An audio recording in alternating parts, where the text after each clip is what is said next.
and a vac truck that works out of our streets department. And so I work with Brian Hensel and Rocky Teeters, and we coordinate a lot of the maintenance throughout the city. In a typical year, the majority of our rehab work on our sumps or dry wells, we kind of use the two terms interchangeably, is done by the streets department. I think we can all agree that 2020 has not been a typical year. Our streets department did run into multiple issues with quarantine, and it affected their ability to accomplish a lot of these redigs for the stormwater utility. So this is why we're here today with the request for the council's approval on the stormwater maintenance contract. The amount is for $54,357. This amount will fully be covered by the stormwater budget out of our maintenance and repair fund. It will cover the rehabilitation of 10 existing sumps throughout the city. I spoke with both Brian and Rocky over at Streets, talking about where our high priority locations would be, which are several of these locations on the list within this contract. Several of these sumps will double the capacity. We're going from 4-foot depth to 8-foot depth, so that will be a huge benefit. These are also excellent contenders for outsourced work due to many of them being in challenging areas. They have complicated traffic controls that need to be set up, and the streets department simply did not have the time or the resources this year to accomplish those. By rehabbing the sumps, we improved public safety in the right-of-way. Many of these locations had significant flooding. We reduced citizen complaints. Several of these do come in with many complaints throughout the spring and the thaw season. And of course, we will keep stormwater from pooling and collecting more pollutants, which is, of course, one of our biggest concerns. The bids that came in, I was pleased with the rates. They're extremely reasonable. I feel like this is a win-win situation for both of our departments, streets and stormwater. It helps them be able to focus on some of their larger projects, and it also allows us to stay on target with some of our maintenance goals. So I'm very excited to be able to help facilitate these redigs with this contract. Thanks, Marie. That was You're welcome. Informative background. Any questions from council members? Anyone wants to make the motion?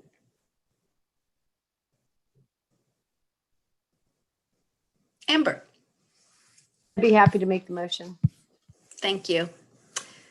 Any questions or comments on the motion? Okay, seeing none.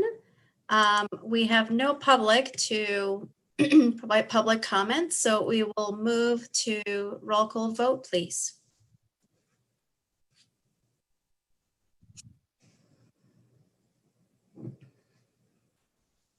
Just a minute.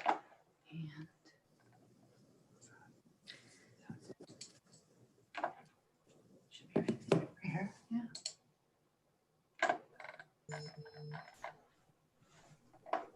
Where's your vote? Sure.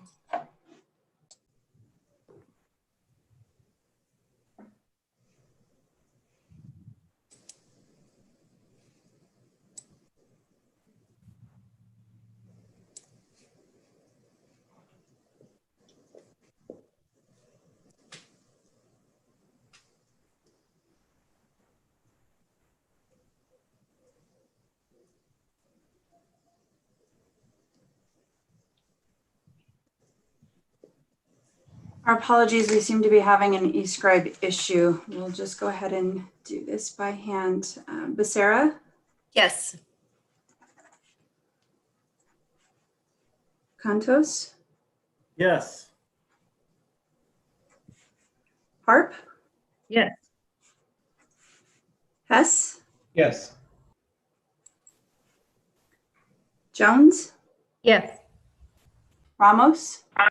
Yes. Cheryl? Yes. Basika? Yes. West? Yes. That's 9 yeses. Great. Thank you, Michelle. And thank you, Marie, again. Thank you very much. Okay, so that will be on our consent agenda. And we are moving to item 3.2. That's a professional services agreement, amendment number 4 with Anderson Montgomery Consulting Engineering for the biosolids and green waste composting project. And Jean is here to present. Hi, everybody. Can you hear me? Yep.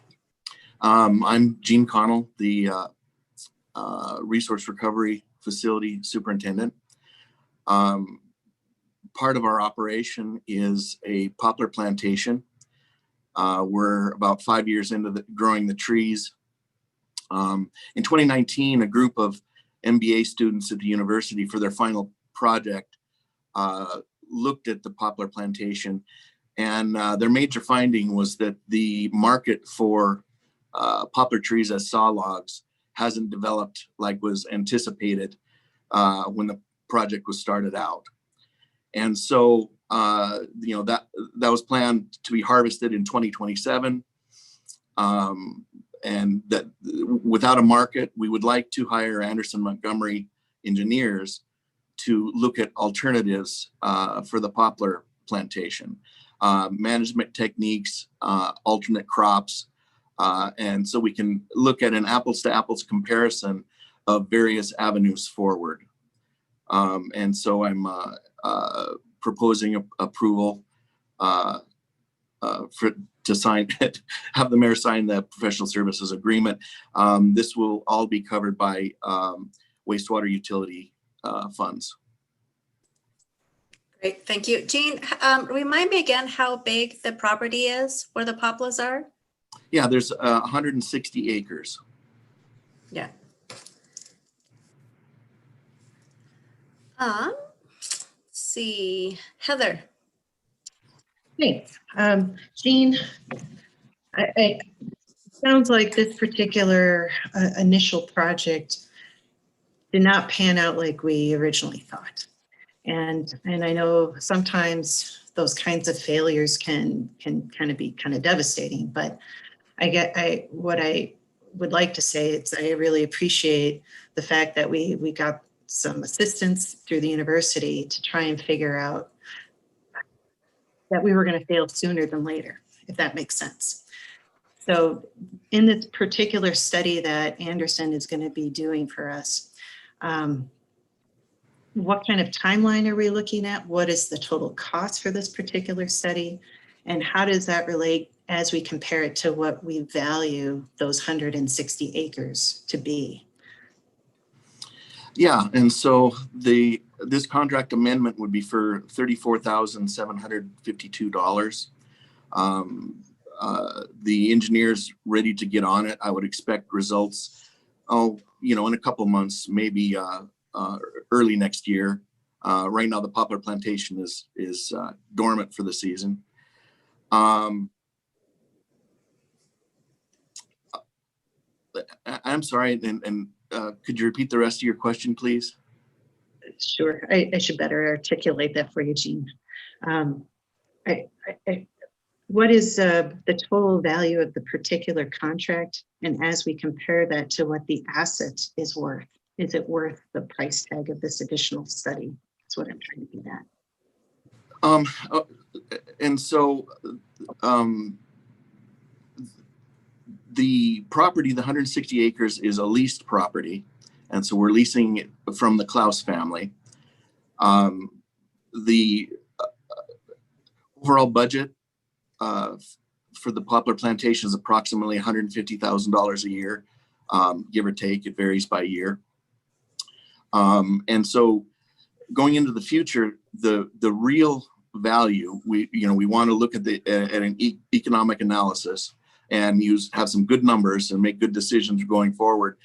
But we also have to remember the non-monetary value of taking a 1.2 million gallons a day of wastewater out of the Clark Fork River and applying it to trees.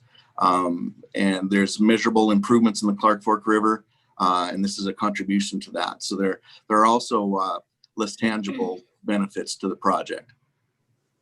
I appreciate being able to, your explanation, really trying to look at all the different components of it, not just from an economic basis. So I really do appreciate your comment. Thanks.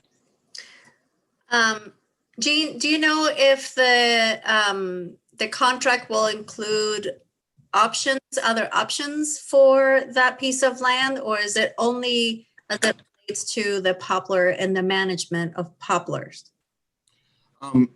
No, there's a list of things we want to look at, looking at alfalfa, growing turf, Christmas trees, even hemp, as well as continuing to grow poplars. Yeah, I think it's good for us to know what the different options are and make decisions based on all those different paths that we could follow. Sandra and then Heidi. Mirta kind of asked my question, but so if we were planning on harvesting the poplar trees in 2027, those poplar trees like serve a purpose. So was the original plan just to put what you said, like the Christmas trees or the turf, past 2027, or what was the original plan if we were able to harvest them? Yeah, the original plan was to harvest them as saw logs and sell them to a sawmill, and that market didn't develop. And they have been being grown as saw logs, which it takes added maintenance to trim them properly so that they'll be the most valuable saw logs. And so that doesn't appear to be viable now. Okay, thanks. And Heidi.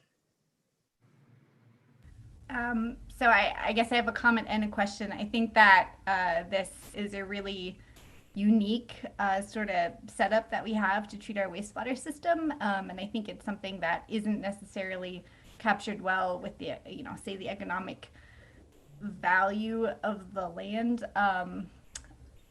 And I think it's something we should continue into the future. I like the idea of diversifying maybe the crop that's used to filter the water, which I guess is what this is getting to. And I was wondering to what extent the groups that were originally involved in planting this plantation are still at the table or included in these discussions. Yeah, can you speak to that at all? It's been kind of interesting. Over the years, the major players are no longer involved in the project, and so Dennis Bowman and I have inherited this project, and we're trying to move forward. So that that's a little piece of the history there, if that answers your question. Yeah, maybe, and maybe I'll just touch base with you after. I was involved tangentially with like early groundwork for this project, just as a volunteer, with like so I'd like to find out more. Wonderful. Okay. Any other questions? I don't see any. Would anyone like to make the motion? Heather. I am happy to make the motion. Great, thank you. And I am looking at, we still don't have anyone from the public to provide comment on this item. So we will just go right ahead and take a roll call vote, please.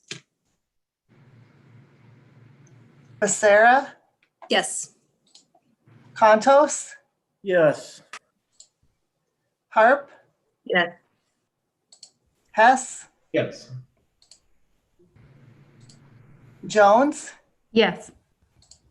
Ramos, Yes. Cheryl, Yes. Vasika, Yes. and West. Yes.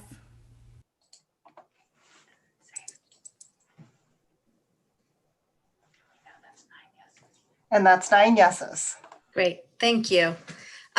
So that passes and it'll be on our consent agenda. Thank you, Jean, and thank you for reminding me that it is the resource recovery or department.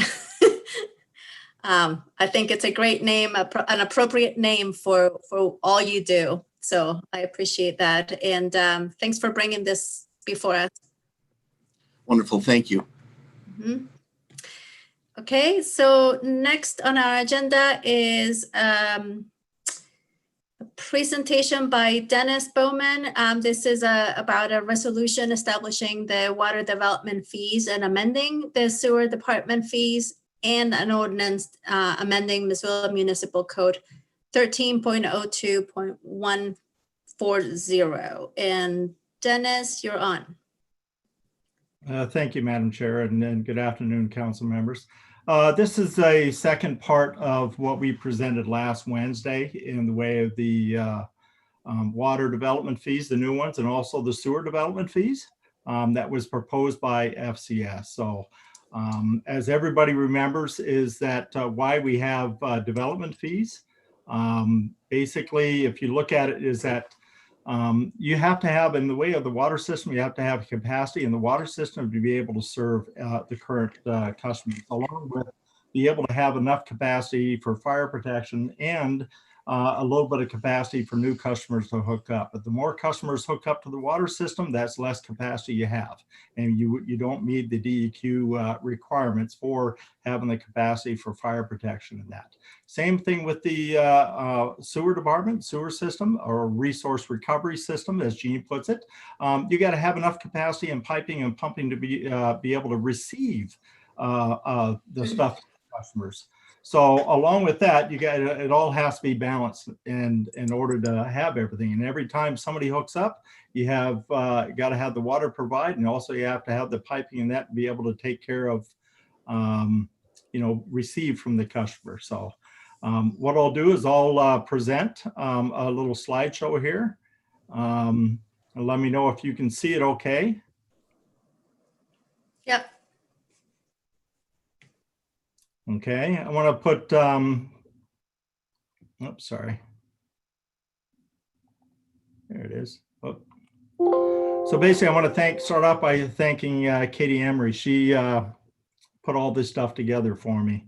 So this is the staff recommendation as of today for the Public Works Utility Development fees. As you remember, they proposed, FCS proposed for stormwater development fees. Residential $482 and commercial would be about $6,062. My recommendation is that we don't charge any stormwater development fees. No fees are being proposed. The development will need to provide enough retention of stormwater on site. And if there needs to be improvements to the current system, the development will pay for that improvement. So that way it doesn't go on to all the customers in that also. We're pretty fortunate the way the stormwater system is set up. The developments currently put all the sumps in that in, but some of our areas, they have to turn around and utilize some of our piping in that. If we find it's undersized, that development is creating that problem. It'll be on that development to do that. Sewer development fees. I went through all the, on all these, I went through all the calculations, everything. I basically did a 5-year history of all the connections, water and sewer, and did a 5-year average. And then I did a 3-year average of the last 3 years in that. Used all that information to come up with these fees. Currently, we're on the sewer development fees. 3/4 inch meter is $2,100. I am looking at proposing the sewer development fees to get a 3% increase from the current fees and a 6% increase per year starting in January 1st, 2022 until December 31st, 2024. This way we're phasing it in. It won't be a big hit. It's still nowhere near what the consultant says the maximum fees that we could charge. But I feel this is reasonable and justified to be able to do this. So currently, like on a 3/4 inch meter is $2,100. FCS was proposing $4,088. So a 3% increase is only $2,163. So I feel that's manageable for the developments to be able to pay that. We will, in a couple of years, once we have everything looking okay and we receive all the funds and how everything's going, we'll come back in a couple of years and give an update to the council of how everything's going, whether we have enough money still or we don't have enough money. So I did the cash flow analysis, and as it is right now with the information I have with our future growth that I'm looking at in the next 2 years to 5 years, I feel we'll be okay. But if some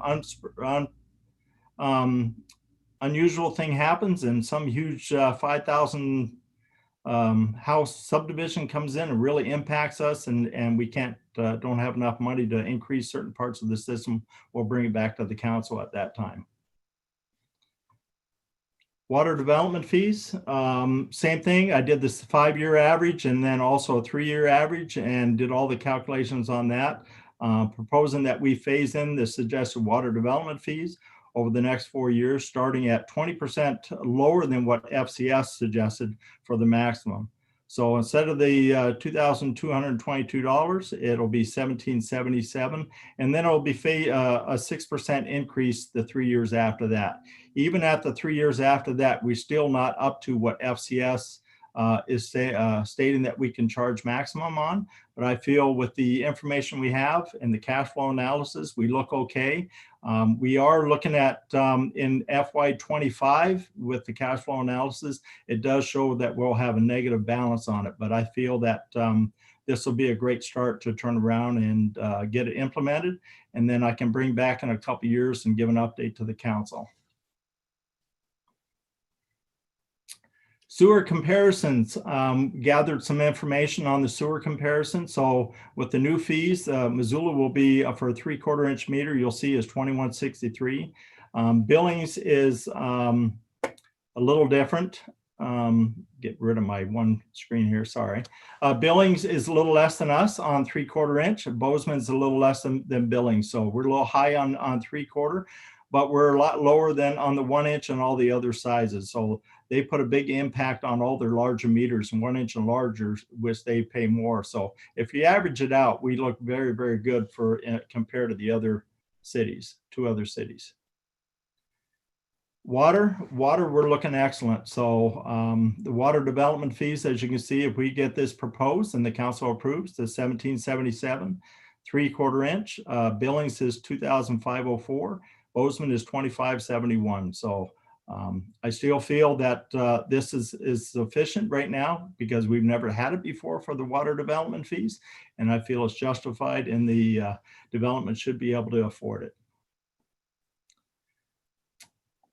Okay, that's the end of the PowerPoint, but I just want to remind everybody also is that the need for these development fees and that if we have to, whenever there's growth to the systems, whether it's the wastewater or the water department, we got to make the improvements to the systems. So we only have so much money being enterprise funds.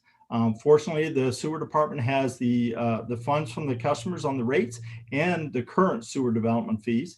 Water doesn't have that. Water only has what we collect from the customers. So if we have to make improvements to the system because of growth, add reservoirs, increase pump sizes or increase well production, because we got to meet DEQ requirements, we have to take that money from that department. So the more money we do that out of the enterprise fund, that's less money we have for doing these main replacements and take care of our leakage. The top priority on my list is taking care of our leakage, but we have to balance. We still have to serve the customers in that. So I'm hoping the council will approve this, and I'm open for any questions that you might have.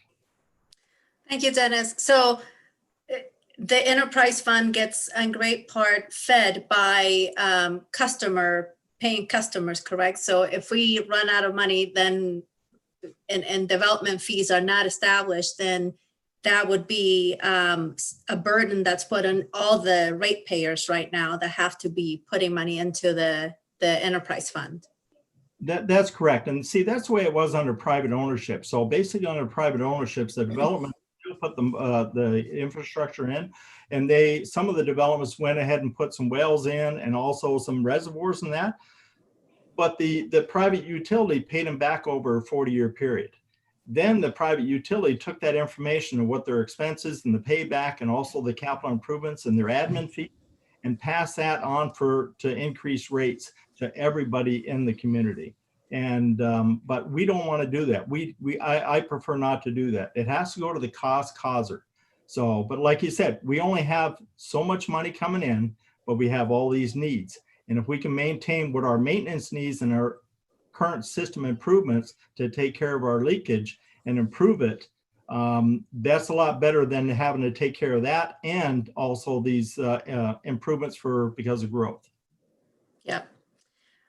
Okay, questions. I have Heidi and then Heather. Thanks, Dennis. I was wondering if you could just put into context kind of what size, I guess, meter serves what sort of a residence. Like, I don't know what goes with what. Right now, like your house and everything, the normal is a 3/4 inch meter. So that's majority of all the connections are 3/4 inch meters. Where you get differences if you have a duplex or a triplex, something like that, that they only have one service line going in, they might have a 1-inch meter. Apartment complexes where you have maybe 12 apartments or 20 apartments, and that could be 1.5 inch meter or a 2-inch meter. And then up from that, it goes up higher than that depends on, I think there's a new facility off of 3rd Street. They have a 3-inch meter. Out there at Summit Beverage, I think they're going to be a 2-inch meter. I think the VA hospital is going to be a 3-inch meter.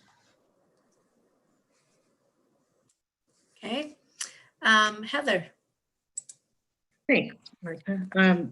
So Dennis, the slide that you had up that illustrated a comparison of Missoula's rates that you're recommending compared to our peers of Billings, and I think it was Bozeman was the other community, was striking. And I'm wondering if you could talk to perhaps what the difference is between our community and theirs and why their rates are so much higher than the ones that you're proposing. We run it better. Of course. No, that, I don't know. It's just that they've had their fees, their water fees, longer than us. There is a little difference with their systems, and that is that like they do, like Bozeman's got a water treatment plant. We don't have a water treatment plant. So it could be a lot that they might have to improve a lot of their treatment plant and upgrade the treatment plant, which costs more than just upsizing a water main or upsizing a well in that.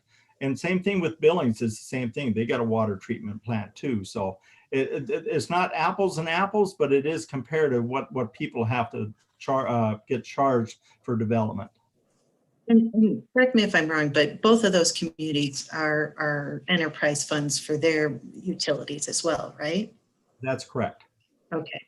And then, Marta, if you'll oblige me, just one final comment. Thank you. Dennis, last time we met, we tasked you to go back to the drawing board, if you will, and present these what you thought would make the most sense in terms of cost. I am delighted that you came back with such low rates overall. I think I calculated that the sewer rates are just 63% of what the maximum would be. And then I think you said 80% for water rates. Mm-hmm. I think that speaks highly of your mathematical skills, number one, but also really taking into heart the need that we need to try and put together development fees that are reasonable so that we can try and keep the cost of housing down as much as we can. So thank you. Thank you. Martha, do you need a motion? Yeah. I would be delighted to make the motion. All right. We have a motion on the floor, and any other questions or comments from council members? Okay, and still no public to provide any public comment. Yeah, thank you, Dennis. As always, I think you you really work hard to strike a balance between what needs to happen and how to do it in a way that's sensitive to the economic situation that I think a lot of people are in right now, and ensuring to the degree that's possible that we can do our part to maintain affordability, housing, and development at the same time. It's tough to balance it all. So thank you for bringing us some numbers that are prudent, in my opinion. With that, if we could get a roll call vote, please. Mirta, just No, sorry. I think this is not we don't need a motion for, this is just informational only, Dennis, because it's going before council in a couple of weeks, correct? Yeah, I believe we got public comment. Actually, I forget when it is. I think it's December 7th, as everything's flowing with holidays and everything. I believe that's the day for public comment, and that will be presented again. It looks like per the referral, it looks like it's December 14th, and I take it back. I think we do need a motion to set that meeting. So moved. Okay, Mirta, it's Katie. hi. So the public hearing is the 7th. That's been set. So you guys set that on Monday. And then final consideration is the 14th. Okay, that's what it was. I was just looking at the dates and I have the 14th, and that's okay. That's final action. Okay. But we still need a motion to have the hearing on the 7th, correct? Nope, you guys set that on Monday already. I know, it's confusing. Glad you're keeping track. Well, thank you. Thank you, Heather, for making that motion on the floor. Thank you, everyone. Much appreciated. And I believe that is our last item on the agenda for today. And we look forward to this discussion at the public hearing. With that, we will be adjourned. Thanks, everybody.